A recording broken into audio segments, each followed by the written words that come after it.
জীবনসঙ্গী নির্বাচনের ক্ষেত্রে অনেক বেশি সতর্কতা অবলম্বন করা উচিত। বিয়ে প্রতি রাতে 30 মিনিটের জন্য না, বাকি 23 ঘন্টা 30 মিনিটের কথাটাও মাথায় রাখা উচিত, নয়তো জীবনটা তছনছ হয়ে যাবে। বিয়ে কেন করে সেটা না জেনেই অনেকে বিয়ে করছে। কেউ বিয়ে করছে নিজের বিলাসী শখ পূরণ করতে, কেউ বিয়ে করছে সামাজিক স্ট্যাটাস তৈরি করতে, কেউ বিয়ে করছে আবেগে, কেউ বিয়ে করছে খুশিতে, কেউ বিয়ে করছে ঠেলায় পড়ে, কেউ বিয়ে করছে ট্রেন্ডি হতে। নিজেকে মূল্যায়ন না করে যাত্রার সাথে ঘর বাঁধার মাসুল চড়া মূল্যে দিতে হয় এক সময়। বিয়ে একটা প্রয়োজনীয়তা। প্রথম প্রয়োজন বৈধ উপায়ে যৌন চাহিদা পূরণ করা, এরপর একজন ঘনিষ্ঠ বন্ধু পাওয়া, একজন সোলমেট পাওয়া। মানসিকতা না মিললে, চিন্তা চেতনার মধ্যে বিস্তর সমস্যা থাকলে, জীবনের লক্ষ্য উদ্দেশ্য এক না হলে গলার কাঁটা নিয়ে সারাটা জীবন পার করতে হয়। যারা ধৈর্য হারিয়ে ফেলেন তারা একসময় বিচ্ছেদের মতো জীবন অচল করে দেওয়া সিদ্ধান্তের পথে পা বাড়ান। কেউ কারো মতো হুবহু হতে পারবে না, এ কথা যেমন সত্য, আবার একে অপরের হৃদয়টা বুঝতে না পারলে দুজনের মধ্যে দূরত্ব যে সৃষ্টি হবে সেটাও কিন্তু সত্য। তাই মাথার ওপরের পাখাটা ধীরে চলবে নাকি দ্রুত গতিতে, রাতের খাবার কি দেরি করে খাবে নাকি আগে ভাগে, খাবারের ঝাল কিংবা লবণ কম বেশি করার ব্যাপারে একে অপরকে স্যাক্রিফাইস করতেই পারে। তবে তার মানে এই নয় যে দুজন মানুষ আলাদা দুই জগতের বাসিন্দা। দুজনের মৌলিক চাওয়া পাওয়া একেবারেই ভিন্ন হবে। চোখের ভালো লাগার একটা বিষয়ও কিন্তু আছে, এটা মৌলিক চাহিদা।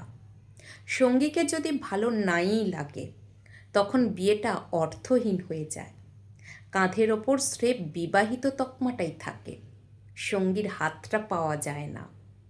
অথচ কান্না করার জন্য সঙ্গীর কাঁধে মাথা রাখাটা প্রাপ্য অধিকার। বুকের মধ্যে জড়িয়ে নিয়ে সকল দুঃখগুলো এক নিমিষেই জল করে ফেলার জন্য কোনো অনুমতি বা পরিবেশের জন্য অপেক্ষা করতে যেন না হয়, সেটার নিশ্চয়তা থাকতে হয়। একে অপরকে ঠিক সেভাবেই বুঝবে যেমনটা তারা নিজেকে বোঝে। বিয়ের আগে কারো মনের ভেতরে গিয়ে তো আর এসব যাচাই করা যায় না। তাহলে উপায় কি?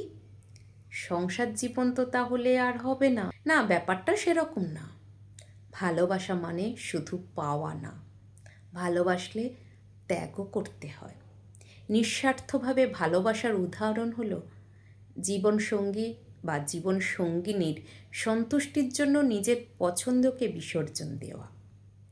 তবে তার মানে এই নয় যে অন্যায়, ভুল ও অযৌক্তিক আবদারগুলোকেও প্রশ্রয় দিতে হবে। দুজনে চাওয়া পাওয়ার মাঝে ভারসাম্যপূর্ণ সমন্বয় করে নিতে হবে। আলোচনায় বসে এসব নিয়ে চুক্তি করবে? না না, তা না, যা হবে নিঃশব্দে। দুজনের ভেতরে আরও দুটো সত্তা আছে, কথা হবে ওই দুটো সত্তার মাঝে। এর নাম নীরব ভালোবাসা। তারা সংসার করছে।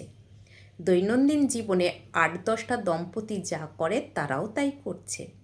তবে দুজনের ভেতরেই নীরব প্রচেষ্টা চলছে কিভাবে সঙ্গী বা সঙ্গিনীকে সুখী, সন্তুষ্ট রাখা যায়। সে কি ভালোবাসে, তার পছন্দ অপছন্দ, সঙ্গী বা সঙ্গিনীর কাছে তার চাওয়াটা কি, ইত্যাদি ইত্যাদি। ভালোবাসা দেওয়ার অনেকগুলো ধরন। কিছু ধরনের ভালোবাসা চেয়ে নিতেই মজা, সে শুধুই আমার, এই অধিকার খাটানোর একটা তৃপ্তি কাজ করে। আবার কিছু ধরনের ভালোবাসা চেয়ে নেওয়ার মধ্যে তৃপ্তি নেই, মন চায় সে নিজে থেকে আমার চাওয়াটা বুঝে নিক। দুজনের বোঝাপড়াটা এমন হবে যে কোনটা রাগ আর কোনটা অভিমান, কোনটা মন খারাপ আর কোনটা মনের কষ্ট, মুখে না বললেও অপরজন বুঝে নেবে। এটা দীর্ঘ সময় নিয়ে ধীরে ধীরে আয়ত্ত করতে হয়। ভালোবাসার সংসার চর্চা করার বিষয়, এটা কোনো প্রতিযোগিতা নয়। স্বামী স্ত্রী একে অপরের প্রতিযোগী নয়, বরং দুই দেহ এক হৃদয়।